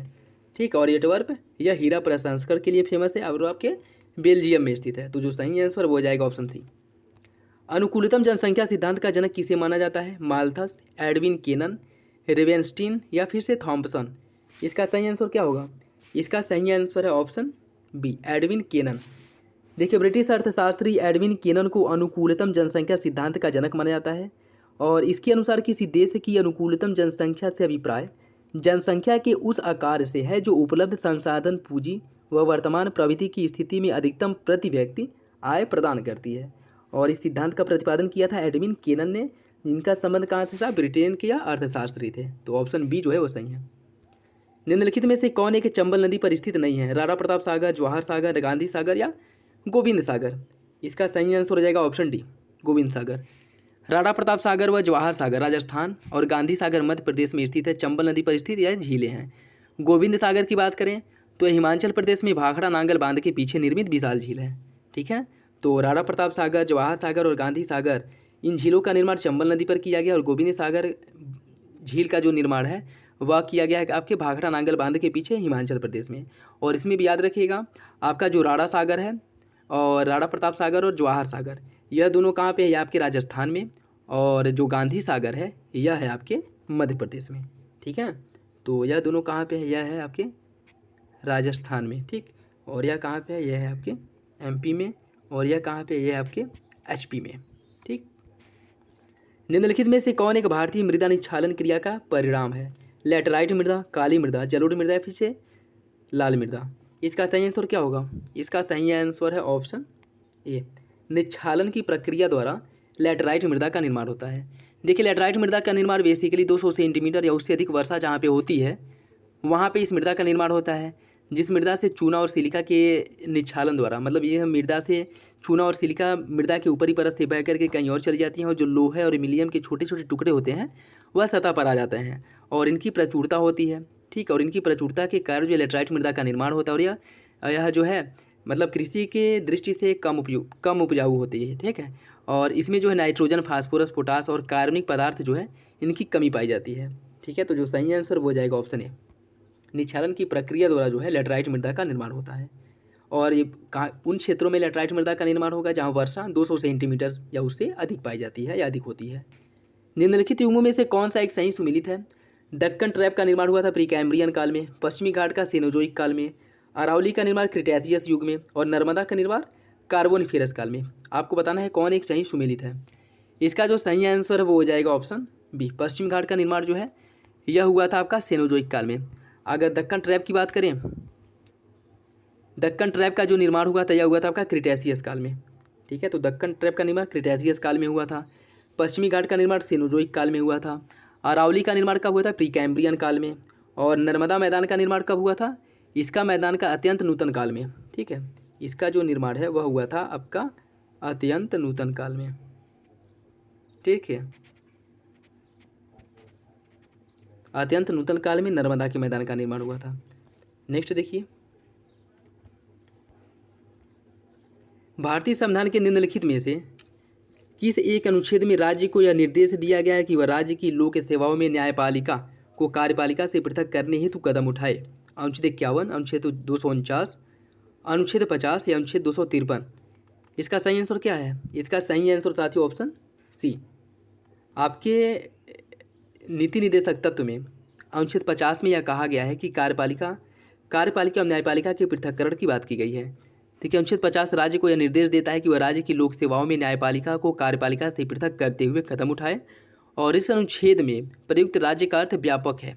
राज्य के अंतर्गत भारत सरकार, भारत की संसद, प्रत्येक राज्य की सरकार और उसका विधानमंडल, और भारत के राज्य क्षेत्र के भीतर या बाहर के जो भारत के जो नियंत्रण में है वो सभी स्थानीय प्राधिकरण आते हैं। ठीक है, तो राज्य का जो मतलब है वो बहुत ही व्यापक है। ठीक है, और इसका उल्लेख किया गया है कार्यपालिका न्यायपालिका के पृथक्करण की बात की गई अनुच्छेद 50 में आपके नीति निदेशक तत्व में। भारत का उच्चतम न्यायालय संसद एवं राज्य विधानमंडल द्वारा निर्मित कानूनों को असंवैधानिक घोषित कर सकता है। संसद एवं राज्य विधानमंडल द्वारा विधि की उचित प्रक्रिया का पालन न किए जाने के परिप्रेक्ष्य में, जब संसद एवं राज्य विधानमंडल द्वारा विधि द्वारा स्थापित प्रक्रिया का पालन नहीं किया जाता है उस कंडीशन में, जब संसद एवं राज्य विधानमंडल द्वारा विधि के शासन का उल्लंघन किया जाता है उस कंडीशन में, या उपरोक्त में से कोई नहीं। बताइए इसका सही आंसर क्या होगा? इसका सही आंसर साथियों ऑप्शन बी, जब संसद एवं राज्य विधानमंडल द्वारा विधि द्वारा स्थापित प्रक्रिया का पालन नहीं किया जाता है तब न्यायपालिका संसद एवं राज्य विधानमंडल द्वारा निर्मित कानूनों को असंवैधानिक घोषित कर सकता है। ऑप्शन बी जो है वो सही है। देखिए, भारत का उच्चतम न्यायालय संसद एवं राज्य विधानमंडल द्वारा निर्मित कानूनों को असंवैधानिक घोषित कर सकता है, और इसकी कंडीशन क्या है कि जब संसद राज्य विधानमंडल द्वारा विधि द्वारा स्थापित प्रक्रिया का पालन नहीं करती है। ठीक है, और अगर हम बात करें अमेरिकी संविधान में विधि द्वारा स्थापित प्रक्रिया के स्थान पर विधि की उचित प्रक्रिया का विशेष महत्व है, और भारतीय संविधान द्वारा न्यायिक समीक्षा का आधार जो है वह विधि द्वारा स्थापित प्रक्रिया ही है। ठीक है, तो ये याद रखिएगा, ऑप्शन बी जो है वो सही है। साथियों, इस वीडियो में हम लोग बस 75 प्रश्नों को सॉल्व करेंगे। बाकी जो 75 प्रश्न है उनको अगली वीडियो में सॉल्व किया जाएगा। तो आप लोग रिवीजन के साथ साथ प्रैक्टिस सेट सॉल्व करते रहिए। और आज शाम तक जो है आपका पहला वीडियो आएगा, यह क्या कहते हैं, करंट अफेयर का पहला वीडियो आएगा, ठीक है। और मान के चलिए कि 4-5 दिन में करंट अफेयर पूरा कवर करा दिया जाएगा। घटना चक्र और घटना सार दोनों करंट अफेयर को प्रॉपर अच्छे से कवर करा दिया जाएगा, उसका PDF भी प्रोवाइड करा दिया जाएगा। तो आप लोग एक बार वीडियो देख लीजिएगा और हो सके तो एग्ज़ाम से पहले जो है एक बार उसे पढ़ लीजिएगा। और अगर नहीं तो 2 बार वीडियो देख लेंगे, उतना ही बहुत काफ़ी है, आपके सारे डाउट क्लियर हो जाएंगे और करंट अफेयर को अच्छे से प्रॉपर कवर करा दिया जाएगा। तो आप लोग मेरे साथ बने रहिए और चैनल पर नए हैं तो सब्सक्राइब जरूर कर लें और बेल आइकन को प्रेस कर लें, जिससे वीडियो की जो महत्वपूर्ण नोटिफिकेशन है वो आप लोगों को मिलते रहे, ठीक है। तो चलिए मिलते हैं अगली वीडियो में, तब तक के लिए धन्यवाद।